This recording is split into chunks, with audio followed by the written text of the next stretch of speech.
আসসালামু আলাইকুম গাইস, সবাই কেমন আছেন? আজকে 20 টাকা দিয়ে মুরগি কিনবো, তাও আবার দেশি মুরগি। চলেন দেখা যাক। চলে আসলাম সে মার্জাতে, এই যে মার্জা। আর ওই দেখেন সব টিনের উপরে মুরগি। তো মুরব্বি নাই অবশ্য, সৌদিয়ান। তো আসেও, তো ওর কাছ থেকে নিব আজকে 20 টাকা দিয়ে মুরগি। এই যে আমার হাতে 20 টাকা। এই যে এখন যাব, তো বললাম মুরগি নিব, তো এই যে যাইতাছি। তো এই যে মুরগি ধরার প্রস্তুতি চলছে, আমাদেরকে ভিতরে যাইতে দেবে না, তাছাড়া আমরাই ধরে নিতাম।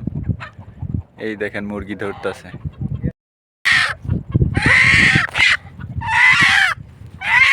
ওকে, এই যে 20 টাকার মুরগি।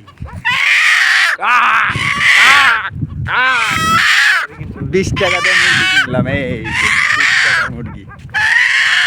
তো সবাই ভালো থাকবেন, ওই চপ, সবাই ভালো থাকবেন। এটা আজকে ছিল আমাদের 20 টাকার মুরগি। কত সস্তা, তাই না?